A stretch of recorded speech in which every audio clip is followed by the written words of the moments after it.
Saya ucapkan selamat malam kepada Bante Sugito dan Samanera, juga para Romo, Ramani, para umat Buddha dari seluruh wihara, 22 wihara di Kota Madya dan Kabupaten Blitar yang sangat bergembira pada kesempatan ini karena bertepatan dengan ulang tahun 30 tahun Wihara Samaggi Jaya. Kalau dihitung 30 tahun ini dari sejak peresmian ya Purna Pugar tahun 91, 30 tahun Wihara Samaggi Jaya telah selesai dibangun.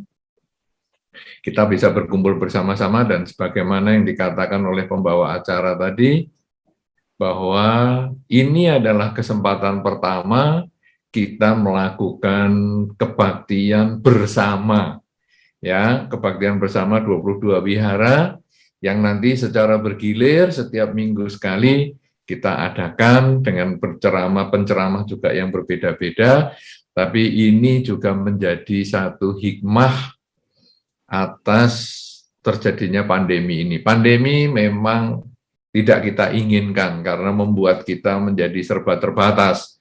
Kita mau pergi kemana-mana menjadi terbatas, kita mau berkumpul bersama menjadi terbatas, kita mau kebaktian di wihara menjadi terbatas. Tetapi dengan kita berusaha menyesuaikan diri, maka pandemi ini juga memiliki hikmah. Saya pernah sampaikan kepada Bante Sugito suatu ketika kita berbincang-bincang bersama, saya menyampaikan kepada beliau bahwa di luar pandemi, kita kadang pergi hanya bisa ke satu wihara untuk berceramah. Mungkin kita ke wihara Samaggi Jaya untuk berceramah, tapi hasilnya orang-orang atau para umat simpatisan di wihara-wihara lain tidak bisa. Itu baru di Kabupaten Blitar. Belum lagi yang di kota-kota lain, belum lagi yang di luar negeri, tidak bisa mengikuti karena kita kegiatannya hanya di Samaggi Jaya. Kemudian satu ketika kita mengadakan acara kebaktian di Buddha Sasana Jaya di Boro, tempat Bante Sugito. Maka yang bisa berkumpul hanya umat-umat di sekitar Buddha Sasana Jaya. Tetapi umat di wihara lain di Kabupaten Blitar, di Kota Madya tidak bisa mengikuti, kecuali dia hadir. Kemudian, apalagi di kota lain, apalagi di negara lain, sangat sulit. Tapi dengan adanya pandemi, malah muncul satu gagasan yang luar biasa, yang kita mulai pada kesempatan hari ini, 9 September 1991, itu waktu peresmian Wihara Samaggi Jaya yang sekarang sudah berjalan 30 tahun, sehingga sekarang 9 September 2021. Kita 30 tahun berjalan dan ini baru muncul ide karena pandemi, yaitu bagaimana ya kalau kita melakukan pembinaan bersama, ya, karena biku di Kota Madya dan Kabupaten Blitar ini kan sangat terbatas, ya, ada Bante Sugito, Samanera, dan hanya saya. Kemudian umat yang dibina sangat banyak, wihara yang ada 22 wihara. Sehingga ini betul-betul agak membatasi kegiatan kita.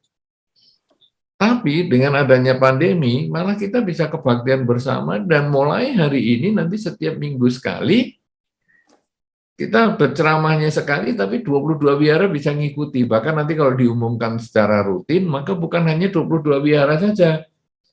Berbagai umat dan kesimpatisan dari tempat-tempat yang berbeda, di luar kota Blitar, di luar Kabupaten Blitar, di luar Provinsi Jawa Timur, di luar Pulau Jawa, di luar Indonesia, semuanya bisa ngikuti dan nanti kita bisa bersama-sama belajar Dhamma, berdiskusi Dhamma, dan lain sebagainya.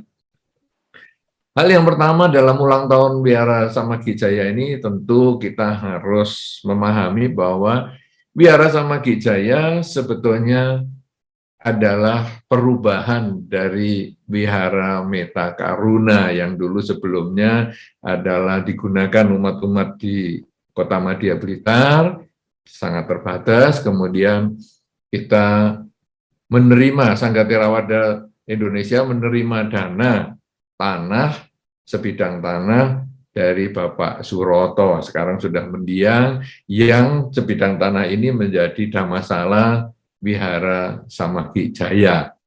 Kalau tadi dikatakan dipilih angka 9, bulan 9, kemudian peletakan batu pertama tahun 1990,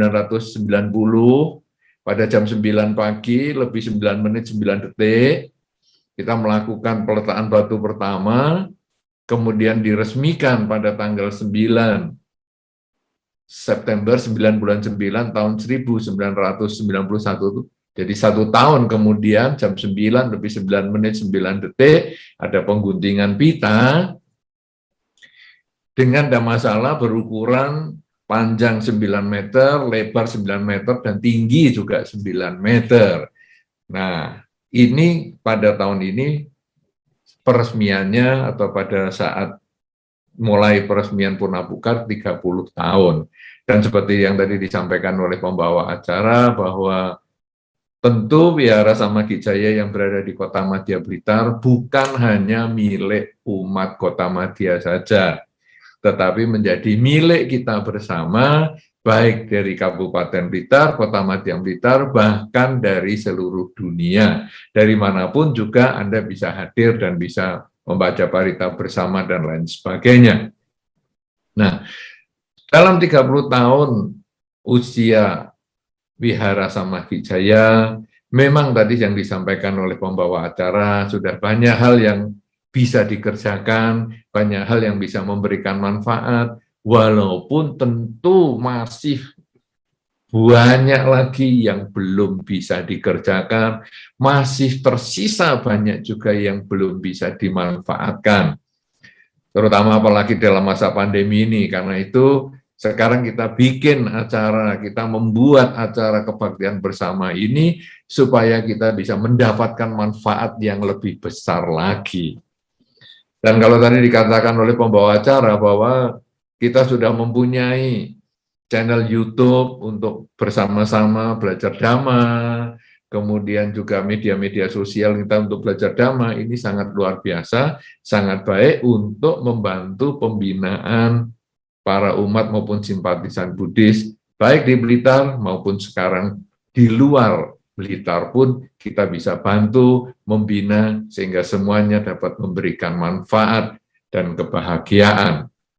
Daripada kita harus melihat media-media sosial yang kadang isinya berisi berita-berita yang mungkin tidak benar, berita-berita yang mungkin yang menakutkan, berita-berita yang mungkin malah membuat kita stres, hal-hal yang negatif dan lain sebagainya. Nah, tapi dengan adanya media-media sosial yang tadi sudah disebutkan, tentu akan memberikan manfaat untuk kita semua. Nah, saudara-saudara, memang kita belum bisa berkerumun, karena kita belum bisa berkumpul bersama-sama di wihara. Tapi sekarang kita juga hendaknya tidak berhenti merenungkan ajaran Sang Buddha. Apa guys manfaat belajar Dharma ini? Tadi sudah pembawa acara sampaikan, manfaatnya bisa lebih memahami, bisa lebih mendorong kita praktek Dhamma, dan lain sebagainya. Kita sekarang merenungkannya begini, saudara. Seandainya kita berbicara Samaggi Jaya saja dulu ya, tapi walaupun ini Anda nanti di wihara masing-masing, bahkan Anda sebagai seorang umat Buddha, Anda lalu merenungkan.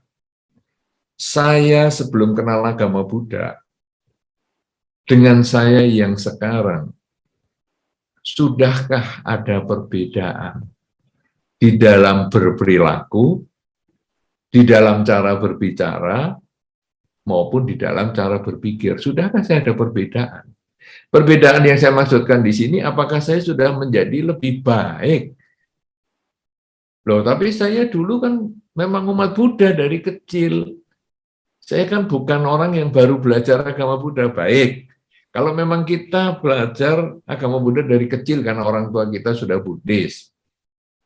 Lalu kita bandingkan, sejak saya kecil sampai hari ini, sudahkah saya menjadi lebih baik di dalam perilaku saya, di dalam cara berbicara saya, di dalam cara berpikir saya?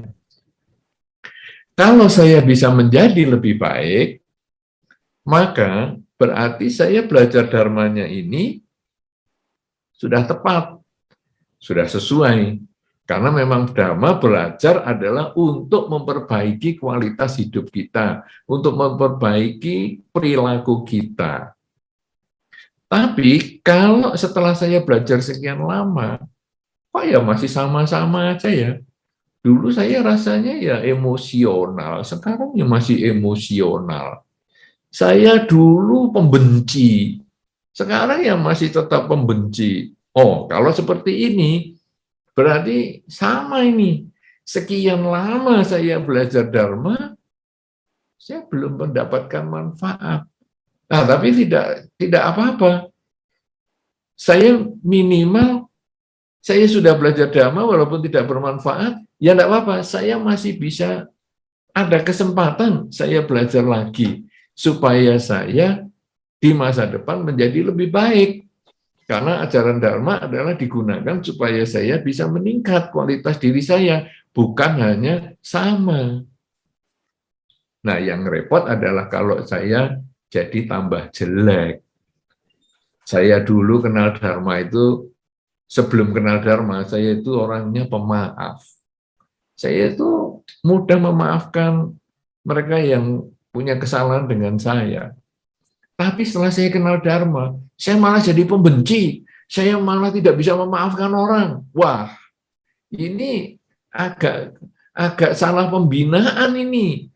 Ini mungkin terlalu banyak baca-baca berita-berita negatif di media sosial nih. Atau mungkin kita banyak berkumpul dengan orang-orang yang tidak tepat nih. Karena di dalam Dhamma disampaikan, kalau saya membungkus kayu cendana atau dupa, saya membungkus dengan kertas, maka tidak lama kertas saya jadi baunya harum. Sebaliknya kalau saya membungkus dengan daun, daging yang busuk, maka langsung daging yang busuk ini mencemari daun yang tadi dulunya bersih, dan daun tadi jadinya bau. Nah, kemana kita bergaul, ke situ kita ketularan. Saya belajar Dharma. Dulu saya orangnya pemaaf, setelah belajar Dharma, saya jadi pembenci, saya jadi pendendam. Wah, saya salah pergaulan ini. Saya dari daging busuk, saya bungkus dengan daun, saya ikut busuk juga. Wow, mungkin saya di wihara, dengarnya gosip-gosip, dengarnya hal yang negatif. Wow, ini sekarang saya harus membatasi kuping saya. Saya harus membatasi ucapan saya harus membatasi yang saya lihat. Supaya ketika saya berkumpul dengan mereka, batin saya tetap seimbang. Seperti yang dikatakan di dalam Dhamma, tangan kalau tidak luka, pegang racun juga tidak masalah. Karena saya berusaha menutup hal-hal negatif itu supaya tidak masuk ke diri saya, maka saya berusaha untuk menjadi lebih baik dan saya bisa memanfaatkan Dharma ini untuk meningkatkan kualitas diri saya, supaya saya masih bisa dengan sisa waktu hidup saya yang sebentar ini, saya masih bisa memperbaiki kualitas diri saya. Nah, jadi hal yang pertama kita perlu lakukan adalah membandingkan hidup saya beberapa tahun yang lalu dengan saya yang sekarang. Setelah saya jalankan Dharma, apakah saya menjadi lebih baik? Kalau lebih baik, berarti Dharma bermanfaat untuk Anda. Kalau sama, berarti Dharma masih perlu Anda praktekkan lagi supaya memberikan manfaat yang lebih baik kepada Anda. Tapi kalau Dharma membuat Anda menjadi lebih jelek, maka sekarang masih ada kesempatan kita perbaiki untuk kita tingkatkan dalam kehidupan sehari-hari agar kita menjadi lebih baik lagi. Nah, saudara-saudara, setelah kita belajar Dhamma sekian lama, kita hendaknya juga menyadari Apakah kita ini seperti di dalam Dhamma dikatakan seperti lidah ya? Jadi kalau begitu merasakan sayur, lidah itu kan, sayurnya enak, sayurnya pedas. Begitu nempel di lidah saja, langsung kita bisa merasakan enaknya sayur, atau pedasnya sayur, atau asinnya sayur, atau tawarnya sayur. Atau kita seperti sendok. Kalau di dalam Dhamma juga ada itu. Kita seperti sendok yang direndam sayur 2 minggu aja, sendoknya tidak merasakan apa-apa. Kita kumpul dengan Dharma sekian lama, tidak memetik manfaat apa-apa. Oh, sendok ya kita ini. Duh, makanya kumpul sekian lama nggak ngerti-ngerti Dhamma. Atau kita seperti lidah, begitu kena Dharma sebentar aja dapat manfaat yang hebat. Nah, saudara-saudara, sekarang kita lalu merenungkan. Apakah manfaat yang kita sudah dapatkan di dalam Dharma? Ada beberapa manfaat yang ditunjukkan di dalam Dharma kalau kita melaksanakan ajaran Sang Buddha. Karena ajaran Sang Buddha ini demikian banyak, demikian bervariasi. Murid Sang Buddha mulai dari para biku, murid Sang Buddha juga ada dari para pedagang, murid Sang Buddha juga ada dari para raja dan lain sebagainya, para pertapa lain dan lain sebagainya, sangat banyak bervariasi sehingga ajaran Sang Buddha ini demikian luar biasa dan banyak sekali. Bagi Anda yang berumah tangga, bagi semua perumah tangga, ajaran Sang Buddha tidak kurang-kurang untuk belajar Dharma sebagai perumah tangga. Ya, ada Sigalowada Sutta dan lain sebagainya. Nah, salah satu manfaatnya kalau Anda sebagai perumah tangga adalah Anda memahami cara bermata pencaharian yang benar. Jadi, sekarang saya setelah jadi umat Buddha, saya sekarang mengerti apa yang saya boleh lakukan, saya boleh kerjakan sebagai mata pencaharian saya. Misalnya, saya akan bekerja yang tidak ada hubungannya dengan pelanggaran kemoralan. Saya bekerja dengan tidak membunuh makhluk lain. Saya bekerja dengan tidak merugikan karena mencuri milik orang lain.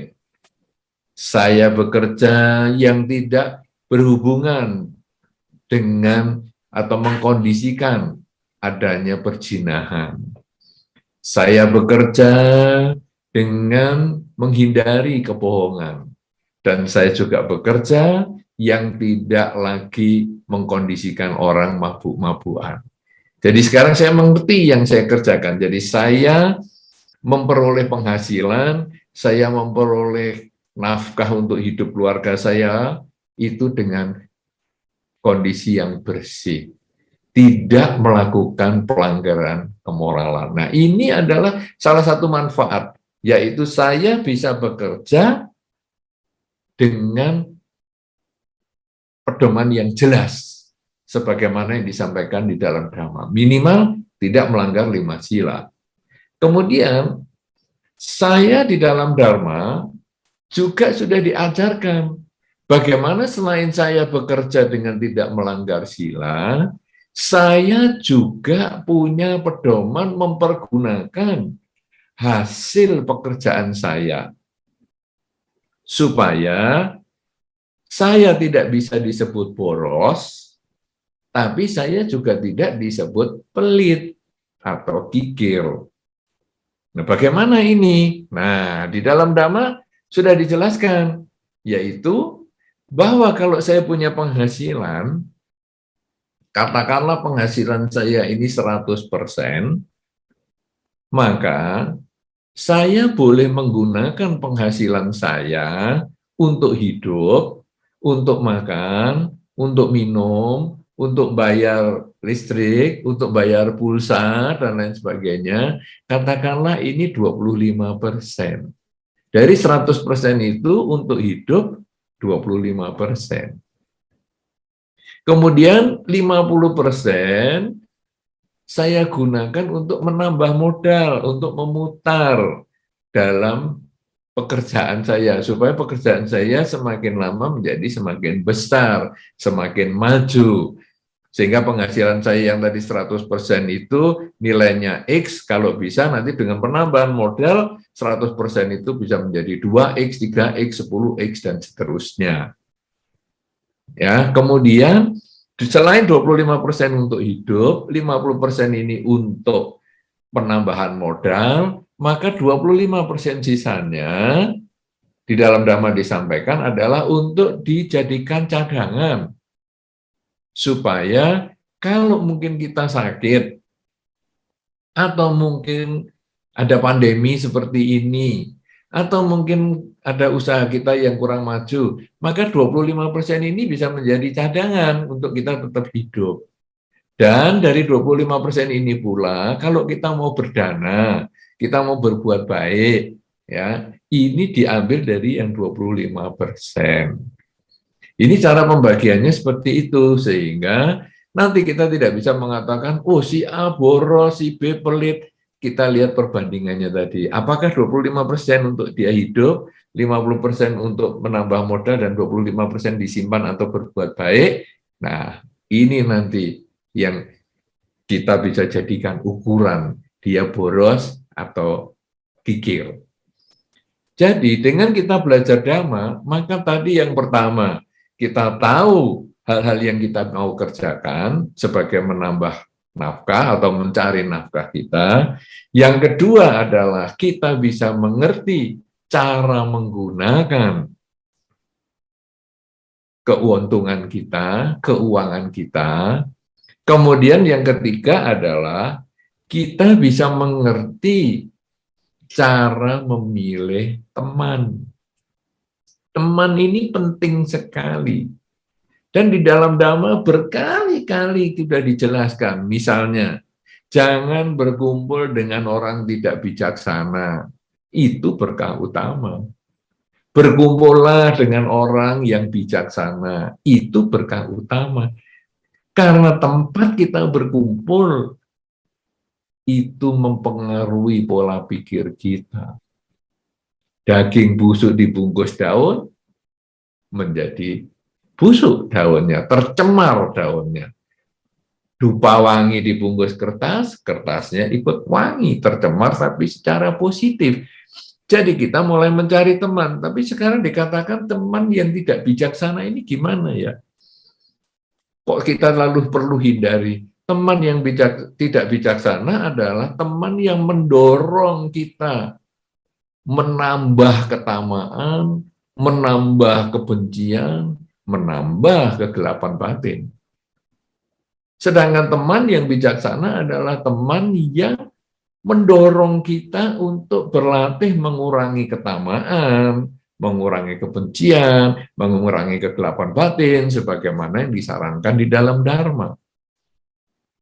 Jadi, kalau kita berkumpul dengan orang, atau kita membuka media sosial, kemudian ada kata-kata, kita tidak perlu ke wihara, kita tidak perlu melaksanakan Dharma, yang penting hidup ini happy-happy, puaskan kesenangan indriamu. Wah, ini isinya kok kebencian dan ketamaan. Langsung kita edit, langsung kita stop, langsung kita tutup. Oi, saya nggak mau dengarkan ini. Karena ini berisi ketamaan, kebencian, dan kegelapan batin. Saya nggak mau. Sebaliknya nanti ada media sosial yang mengajarkan, ayo kita kebaktian bersama ini.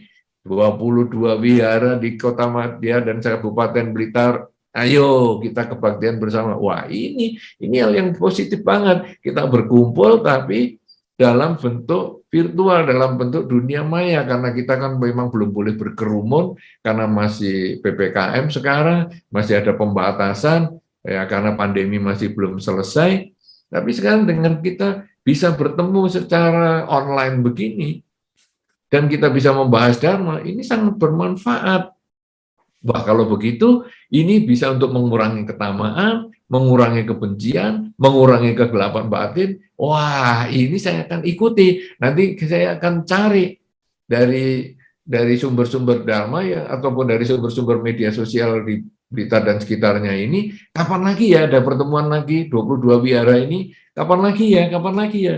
Bahkan nanti kalau pertemuan 22 wihara ini bisa menjadi kebiasaan rutin seminggu sekali, nanti akan ada wihara-wihara dari kota lain juga akan bergabung. Dan di sini nanti kita bisa menjadi banyak teman, teman yang positif, teman dari wihara-wihara yang kita nanti bisa selesai pandemi ini, kalau mungkin dari Blitar, ayo kita mau berkunjung ke kota lain, ke pulau yang lain, akan mudah karena kita sudah saling kenal, walaupun masih dalam dunia online, dunia media sosial, daring begini, dalam jaringan begini.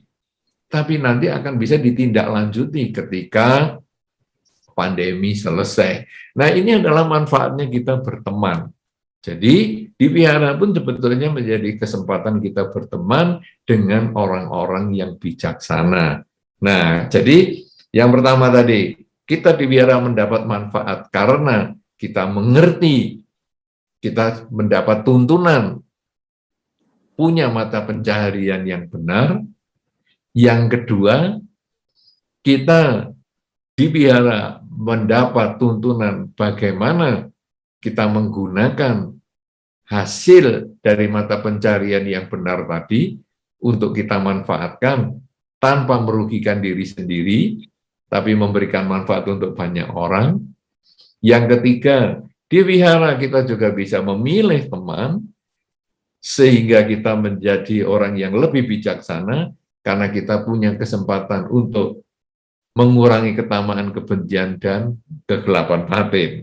Nah, kemudian juga nanti di wihara ini adalah kesempatan kita untuk melatih, mengembangkan kesadaran setiap saat. Ya, makanya kalau di wihara dulu biasanya ada, ayo kita puja bakti, baca parita, dan meditasi bersama. Nah, waktu meditasi katakanlah 15 menit rata-rata kalau di kebaktian, jangan malah ngomong, duh kebaktiannya kok meditasinya lama. Kalau mimpin meditasi itu yang cepat saja, ya jangan, waduh meditasi lama begini ini kita ngantuk.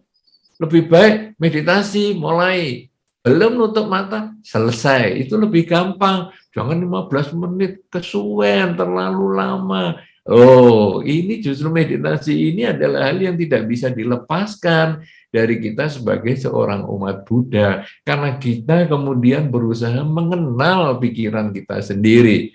Kita sudah terbiasa mengenal orang lain. Kita terbiasa mengenal lingkungan. Kita terbiasa mengenal sekitar kita. Tapi kita kadang tidak terbiasa mengenal diri kita sendiri. Nah, pada saat meditasi, kita belajar mengenal diri sendiri. Oh, ini pikiranku yang baik. Oh, ini pikiranku yang negatif. Kalau aku punya pikiran yang baik, kemudian aku sadari dan nanti akan satu ketika aku tidak lanjuti. Kalau ini adalah pikiran negatif, maka aku sadari dan lain ketika tidak aku kondisikan untuk muncul lagi. Jadi kita kemudian belajar memahami pikiran kita ini. No, sampai sekarang kan kita pandemi, tidak bisa latihan meditasi. Oh iya, di wihara kita tidak bisa latihan meditasi. Tapi kita bisa latihan meditasi di rumah. Bahkan mungkin dalam pertemuan nanti, pertemuan kita seminggu sekali secara media Zoom ini, daring dalam jaringan, kita juga bisa satu ketika belajar meditasi bersama. Atau mungkin kita mendiskusikan pengalaman meditasi kita yang kita sudah latih seminggu, kemudian pada saat pertemuan ini kita mendiskusikan. Jadi media ini, media Zoom ataupun media dalam jaringan ini sangat banyak manfaatnya. Bukan hanya Anda mendengar ceramah saja, tetapi Anda juga bisa berdiskusi dharma. Ya, jadi nanti Anda bisa tanya dan lain sebagainya. Kalau saya mau tanya nih, gimana ya saya meditasi kok pengalamannya saya begini. Nah, ini kesempatan Anda bisa belajar. Kemudian saya ini kok dalam rumah tangga saya kok sulit ya saya memaafkan pasangan hidup saya kalau saya jengkel. Nah, ini kesempatan kita nanti bisa belajar bersama di sini. Sehingga nanti hasilnya benar-benar media ini bisa menggantikan kita belajar yang lebih positif, kita punya pegangan hidup untuk mengurangi ketamaan, kebencian, dan kegelapan batin. Jadi, media Zoom ini juga bisa untuk kita gunakan latihan meditasi bersama. Nah, saudara-saudara, jadi minimal ada 4 keuntungan kita belajar Dharma. Apakah Anda sudah mendapatkan manfaat dari 4 ini? Apakah baru salah satu, atau salah 2, atau keempat-empatnya Anda sudah dapatkan? Yaitu punya pedoman yang jelas tentang apa yang harus kita kerjakan untuk mencari nafkah. Kemudian yang kedua adalah punya pedoman yang jelas untuk menggunakan penghasilan yang kita miliki. Yang ketiga, punya pedoman yang jelas untuk memilih teman yang bermanfaat untuk mengurangi ketamaan, kebencian, dan kegelapan batin. Dan di dalam Dharma adalah keuntungan yang terbesar bisa mengurangi kekotoran batin kita, yaitu kita mengembangkan kesadaran setiap saat, sadar sedang bekerja, sadar sedang berbicara, sadar sedang berpikir, sehingga ketamaan, kebencian, kegelapan batin bisa kita kurangi secara bertahap, bahkan mungkin bisa kita lenyapkan, dan akhirnya kita bisa menjadikan kelahiran ini sebagai kelahiran yang terakhir. Dan ini semua keempat manfaat ini bisa kita dapatkan dengan pertemuan rutin nanti mulai sekarang pada saat ulang tahun Wihara Samakijaya ini sebagai gebyar pertama, sebagai langkah awal, tapi nanti selanjutnya kita bisa teruskan, bahkan sampai di luar pandemi pun, setelah pandemi selesai, sebaiknya pertemuan ini akan tetap bisa kita manfaatkan, pertemuan dalam jaringan, karena dengan pertemuan ini bukan hanya kita bisa tatap muka, tapi juga pertemuan ini bisa diikuti oleh banyak orang dan terdokumentasi. Sehingga nanti kalau seandainya orang dalam kesempatan pertemuan itu belum bisa ikut, di lain kesempatan dia bisa buka dokumentasinya dan dia bisa ikuti, dia bisa belajar, dan dia bisa menyusul pengetahuannya untuk mendapatkan manfaatnya lagi.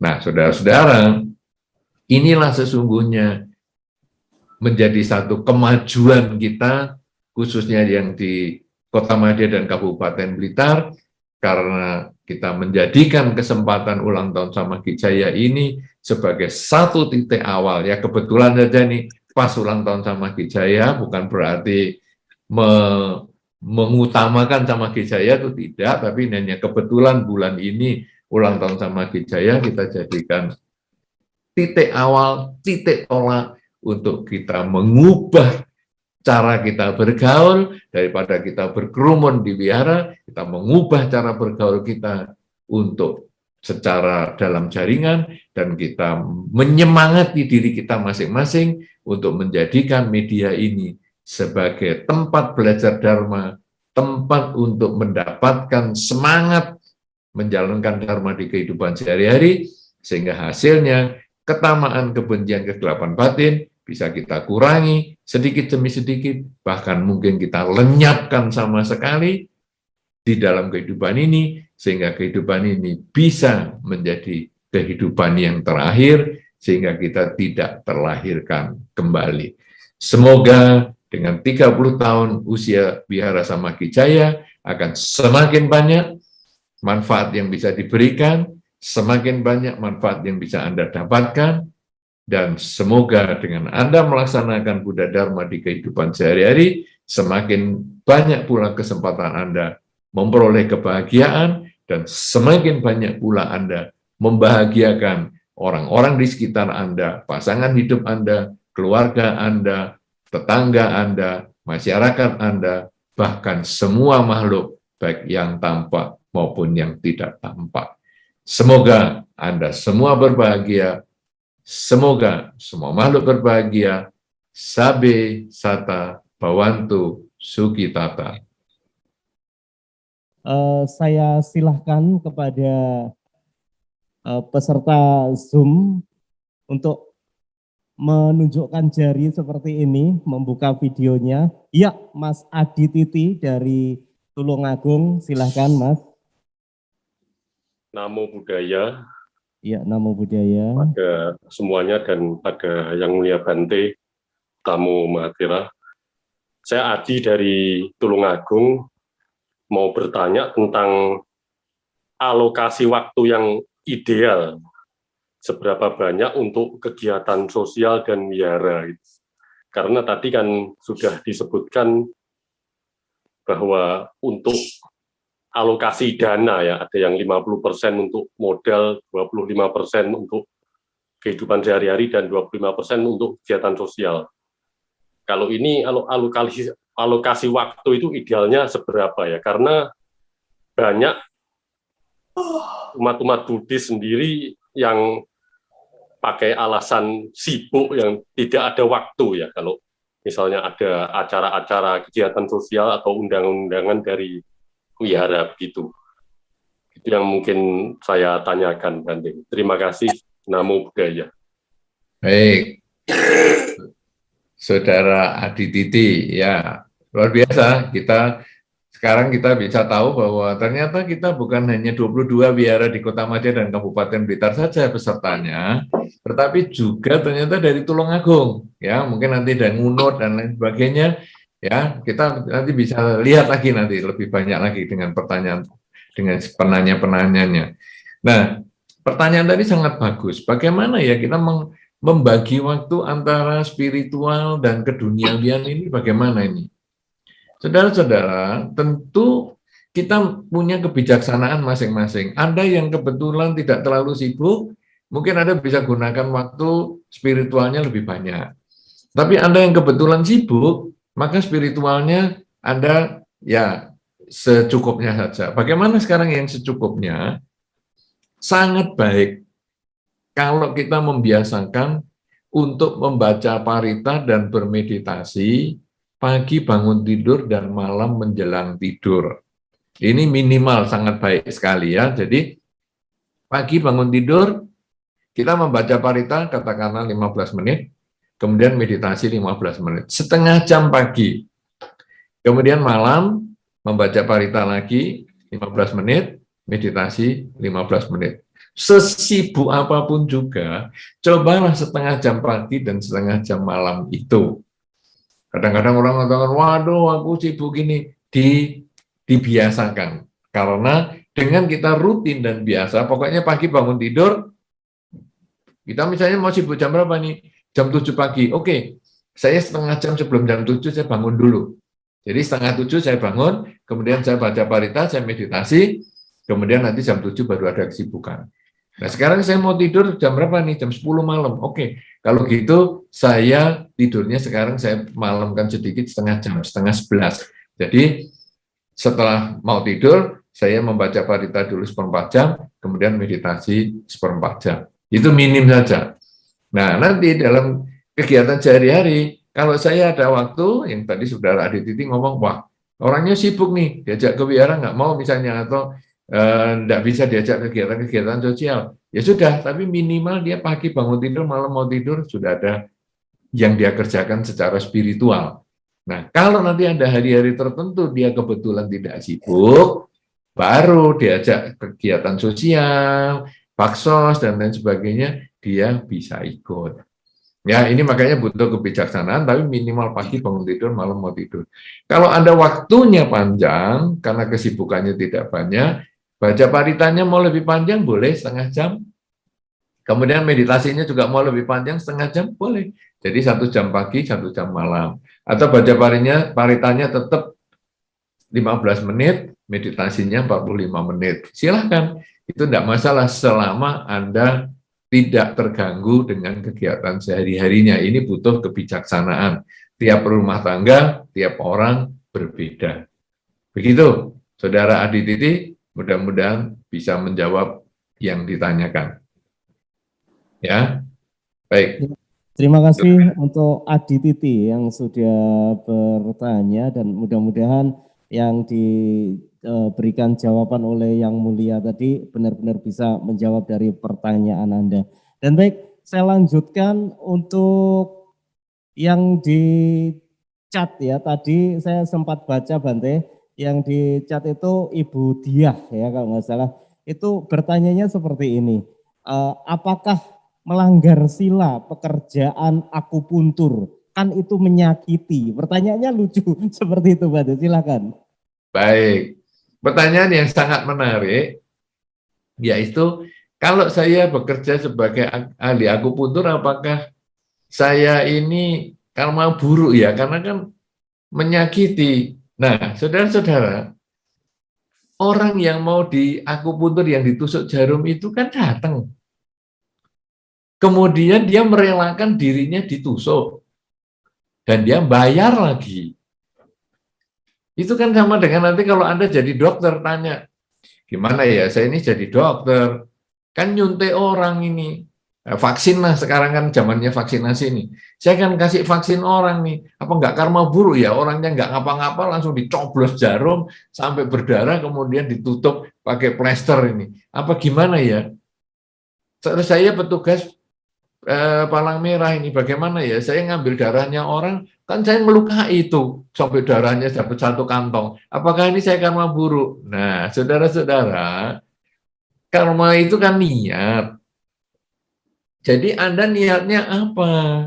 Kalau Anda niatnya nusui orang enggak ngapa-ngapa, sini saya tusuk kamu, sini saya tusuk. Nah, ini karma buruk. Tapi ini orangnya mau dengan rela mau menusuk, dan Anda kan juga pekerjaannya memang menusuk. Termasuk Anda dokter, termasuk Anda vaksin dan memberikan vaksin ya, petugas tenaga kesehatan dan lain sebagainya. Itu bukan karma buruk, karena karma adalah niat. Selama Anda punya niat baik, tidak problem. Bahkan nanti dokter mau operasi, wah ini operasi nih usus buntu. Ayo dok, dioperasi dok. Jangan, saya Buddhis. Saya itu melukai orang itu tidak baik. Nah ini dokter Buddhis nggak bermanfaat ini kalau sudah seperti itu. Dok lah ini sudah usus buntu, ini sudah bengkak, ini bagaimana? Ya cari yang bukan Buddhis saja. Saya tidak akan melukai orang. Loh ini salah. Anda sebagai dokter ya justru Anda boleh membedah karena tujuannya adalah menolong orang. Niatnya adalah menolong orang, tidak masalah. Anda malah melakukan karma baik, termasuk tusuk jarum, termasuk memvaksin orang, termasuk menyuntik, termasuk mengambil darah untuk agar bisa donor darah dan sebagainya, itu termasuk karma baik. Begitu ya, Ibu siapa tadi, semoga bermanfaat. Mestinya kalau tanya nanti tolong juga disebut dari mana. Tadi dari Blitar ya. Oke. Ibu Diah kita namanya. Dari Surabaya, Bante. Oh, Ibu Diah itu dari Surabaya. Nah, ngomong, ini kan malah sekarang kita lebih lengkap lagi, lebih luas lagi. Tadi dari Tulungagung, sekarang dari Surabaya. Yo, silakan. Siapa lagi yang mau tanya? Dan dari Los Angeles tadi juga sempat bergabung Ibu Hardi kalau nggak salah ya, dari Los Angeles. Terima kasih Anda sudah ikut bergabung dalam acara ini. Dan untuk penanya selanjutnya, silahkan, masih ada waktu. Ya, silahkan untuk mengangkat tangannya. Saya coba untuk cari-cari di sini. Bante, bertanya Bante. Oh ya, ini Mas Andi ya, silakan. Andi. Nah, biasanya begini ya, kalau di Zoom, tata tertibnya itu biasanya ada raise hand, namanya angkat tangan. Itu bukan angkat tangannya sendiri, tetapi di bagian bawah itu ada tulisannya reaction, ya, ada reaction di bagian kanan bawah. Kemudian Anda pencet di situ, itu nanti ada tulisannya raise hand, ya, itu artinya angkat tangan. Jadi Anda nanti pencet di situ, otomatis Anda ke depan. Tapi kalau Anda angkat tangan ya tadi seperti pembawa acara, nyari orang yang angkat tangan, puyeng kepala. ya nggak tahu. Nah jadi itu Ya. raise hand, ada tepuk tangan, ada kasih jempol juga bisa, ketawa ngekek-ngekek juga bisa. Itu ada reaction itu ya, Ya reaksinya itu Bante, dari ini situ. yes, mohon maaf, ini saya dari tadi udah raise hand tapi nggak dikasih kesempatan. Iya, Bante. maksudnya karena ini kan pembawa acara masih, ini maklum ya, ini baru malam pertama, jadi masih belum banyak pengalaman, belum tahu cara menggunakan Zoom-nya ya, masih nyari orang yang angkat tangan kan bingung tadi, karena Oke, ini kan Bante, boleh nggak berlembar-lembar, saya ada tanya? 4 lembar. Baik, Bante, tapi boleh karena nggak? tadi ya Ibu nanti sebentar ya Ibu, karena ini sekarang tadi sudah diberi kesempatan Andi Chandra, nah silakan dari mana dan silakan pertanyaannya juga. Silakan. Bante, maaf Bante, saya udah mau jalan. Kalau boleh kasih saya kesempatan dulu karena saya udah raise hand dari tadi. Nah, ini pembawa acara aja yang ngasih. Gimana, saudara? Oke, kita persilahkan buat Ibu tadi ya, yang dari Los Angeles itu mungkin karena terburu-buru Bante. Jadi untuk Mas Andinya setelah ini gitu. Silakan Ibu. Oke, Baik. thank you. Bante, itu kalau nasihat apa yang bisa dikasih ke orang yang lagi menjalani anger management therapy supaya dia bisa lebih mengerti tentang Dhamma gitu Bante. Thank you, saya mau jalan sambil dengar nanti. Thank you. Ya, baik. Ini Bu Harita. Tadi waktu pertemuan dengan Bali juga ikut, masih berolahraga karena di Amerika pagi. Nah, Sekarang ini udah mau sekarang nyetir nih Bante, saya dengerin sambil nyetir Bante. sudah mau nyetir 600 km ini 120. sekarang. Oh, 120. 620. 620. Oh, Bante. 620. Wah, Ya. ini Surabaya Tegal. Dan- Oke. Baik. Oke, saya dengerin Bante ya melalui handphone ya. Thank you. Ya, Thank you. ya, baik. Jadi bagaimana ya sekarang kita menangani orang yang sedang dalam proses pengendalian kemarahan. Kemarahan itu, nah ini mungkin yang masih ada batuk, yang pakai nama Sufia, tolong mic-nya dimatikan. Karena dari tadi anaknya juga agak teriak-teriak. Sufia, siapa ini pakai nama Sufia? Nah, jadi ada orang yang belajar untuk mengendalikan emosi. Lalu bagaimana ya? Apa yang harus kita lakukan? Kita harus memahami dulu emosi itu dari mana sumbernya, marah itu dari mana. Marah itu adalah karena keinginan kita yang tidak tercapai. Jadi di dalam Dhamma, keinginan ini sumber dari segala hal. Kalau keinginan kita tercapai, kita menjadi suka, menjadi senang, bahkan bisa menjadi cinta. Kalau Anda punya pasangan hidup, punya orang yang Anda cintai, Anda tanya, kenapa ya saya cinta dia? Kebanyakan karena dia bisa memenuhi keinginan saya. Kemudian kenapa saya benci dia? Saya emosi dengan dia karena dia tidak bisa memenuhi keinginan saya. Nah, ini sebetulnya adalah karena keinginan semua. Jadi orang yang punya bagaimana pengendalian emosi itu adalah dengan dia diajarkan untuk mengenali keinginannya, dan keinginan itu tidak selalu bisa diwujudkan. Keinginannya tidak selalu bisa dicapai. Nah, kemudian bagaimana sekarang untuk mencapai keinginan itu? Mungkin butuh waktu, mungkin keinginan tidak bisa dicapai sekarang, tapi besok atau lusa. Bisa juga butuh upaya yang lebih keras. Jadi sekarang nggak bisa tercapai, saya harus perjuangkan ini di masa depan supaya bisa tercapai. Karena kemarahan sebetulnya tidak bermanfaat, karena kemarahan itu sebetulnya hanya karena tidak mau menerima kenyataan bahwa keinginannya tidak menjadi terwujud. Ya, mungkin sementara begitu dulu. Mudah-mudahan bermanfaat, dan kepada Ibu Harita, selamat berkendara untuk 620 km hari ini. Baik, sekarang Saudara Andi Chandra, dari mana ini Anda? Ya, untuk Andi Chandra silakan, ini penanya terakhir ya. Dari? Jakarta, Bante. Dari mana? Jakarta, Bante. Oh, Jakarta. Wah, kegiatan di Blitar sekarang juga ikuti di Jakarta. Bagus. Ini nanti para umat-umat Kota Madya maupun kabupaten Anda bisa lihat ya, ternyata kita Banyak sekali orang-orang yang bukan dari Blitar pun bisa ikut. Ini manfaatnya. Ayo, silakan Andi. Bante, kalau kita kan mengirimkan pelimpahan jasa untuk almarhum Bante, kita bisa mengetahui nggak Bante kalau misalnya pelimpahan jasa itu sampai ke yang dimaksud, atau apakah kita merasa oh kayaknya udah nyampe nih gitu Bante? Baik. Pelimpahan jasa adalah yang biasa dilakukan oleh seorang umat Buddha karena ini diajarkan di dalam Dharma, yaitu kita berbuat baik atas nama yang meninggal. Nah, apakah ini bisa nyampe? Sebetulnya kita tidak berurusan dengan nyampe dan tidak nyampe. Karena di dalam Dhamma itu, ketika saya berbuat baik, perlimpahan jasa, maka sebetulnya si pelaku kebajikan itu yang akan memetik buah kebahagiaan.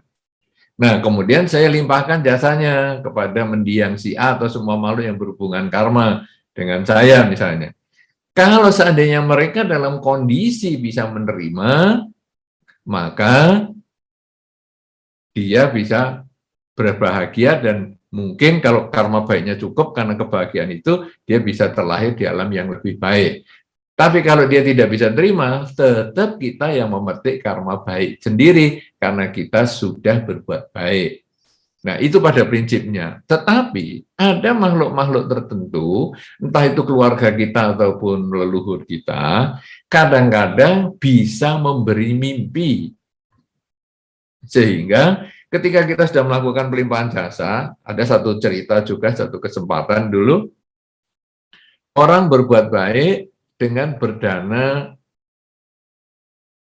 jendela wihara, ya. Jadi kadang di beberapa penggalian dana wihara, kadang itu kebutuhan wihara dipecah-pecah menjadi misalnya lantai keramik 1 meter persegi X rupiah. Kita membutuhkan luasan keramik sekian. Nah, nanti dia berdana 1 meter persegi misalnya, sesuai kemampuannya, 1 meter persegi atau 10 meter persegi, terserah.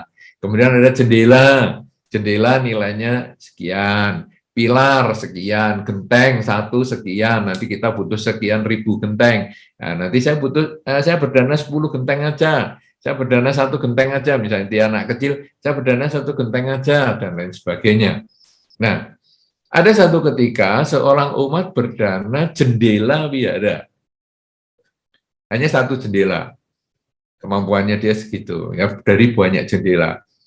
Kemudian, beberapa hari kemudian, umat ini cerita, Bante, tadi malam saya mimpi, kakek saya datang, dia mengatakan, aku punya rumah baru loh sekarang, jendelanya banyak, terang sekali rumah saya ini sekarang. Jadi jendelanya banyak, matahari bisa masuk dengan baik. Nah, itu berarti pelimpahan jasanya diterima, tapi dalam bentuk mimpi seperti itu, dan itu banyak sekali. Sering terjadi seperti itu. Cuman kita sebagai orang yang melakukan kebajikan tidak perlu berharap mimpi tadi, karena kadang-kadang malah nggak mimpi-mimpi, lalu kita ragu, nyampe nggak ya? Lah untuk apa? Karena itu mengotori perbuatan baik kita. Jadi lebih baik kita berbuat baik, kemudian kita limpahkan jasa. Nyampe ya bagus, nggak nyampe, toh tetap saya sudah berbuat baik. Begitu ya, Andi Chandra dari Jakarta. Terima kasih atas pertanyaannya. Baik, pembawa acara. Ini ada 2 nih yang raise hand, yang 1 sampai ngantuk tuh nunggunya.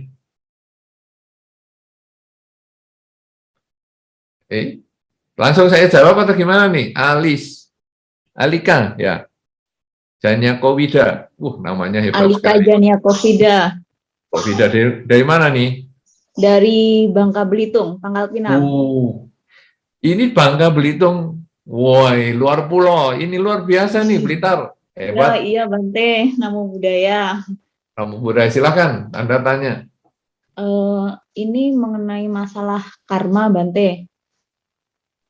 Ada bagaimana cara kita menjelaskan kepada orang yang tidak percaya dengan yang namanya karma. Jadi karma yang dia perbuat itu hanya akan kena sama dia aja gitu loh, nggak bakalan bisa kena ke keluarganya seperti itu. Loh, memang karma kan hanya kena dirinya sendiri, bukan sama keluarganya. Anda mau jelaskan apa ini? Misalkan gini Bante, apa namanya? Dia berbuat kesalahan, terus dia berpikirnya bahwa apa yang dia perbuat, misalkan dia punya keluarga gitu kan, nah itu nggak bisa, perbuatan yang dia lakukan itu nggak bakalan kena keluarganya kayak gitu. Loh, kan betul. Jadi memang seperti itu, karma itu kan tadi pertanyaannya sama dengan yang Andi tadi tanya sebelumnya, yaitu bahwa saya berbuat baik, maka kebaikan itu kembali pada diri saya. Saya berbuat jahat, kalau seandainya tadi berbuat jahat, jahatnya juga kembali ke diri kita. Nah, tapi saya mengerti maksudnya yang ditanyakan Ko Wida ini, bahwa misalnya orang tuanya yang jahat, katakanlah gitu dulu, orang tuanya jahat.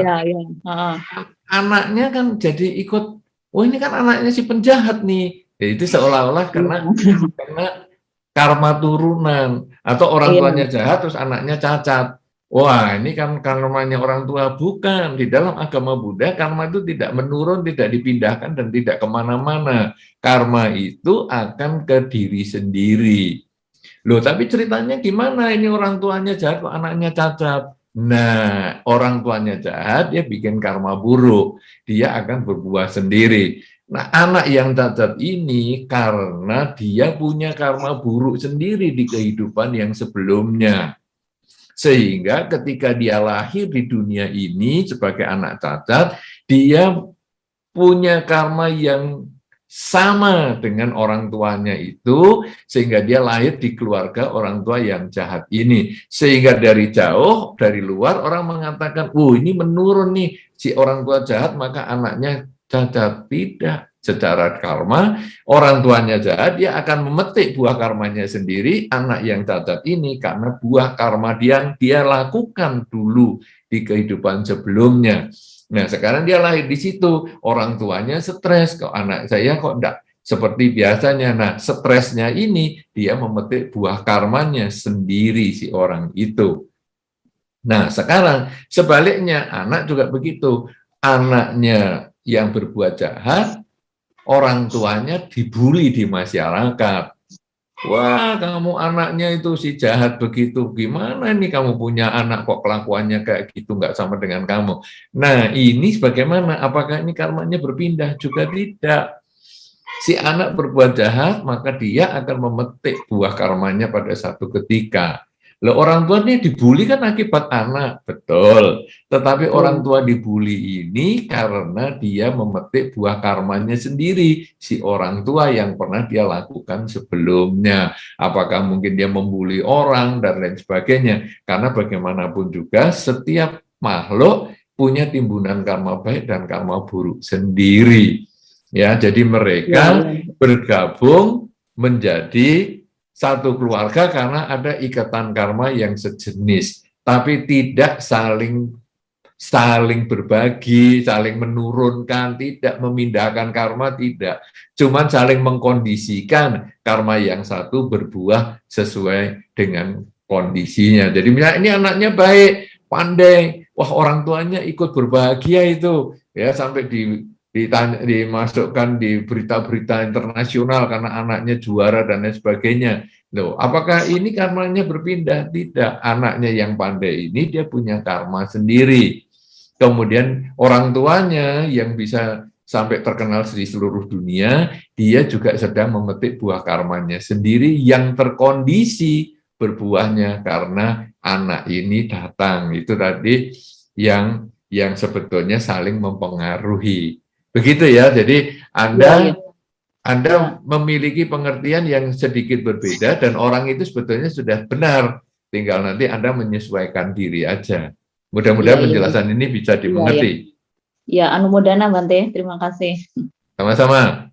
Baik. Ya, terima kasih, dan itu tadi merupakan penanya terakhir Bante, karena kita dibatasi waktu sampai tepat di jam 21. Itu Itu anumodana kepada Yang Mulia Bante Utamo Mahathira, yang tentunya pertemuan kita malam hari ini merupakan pertemuan yang indah dan membawa kebahagiaan untuk kita semuanya.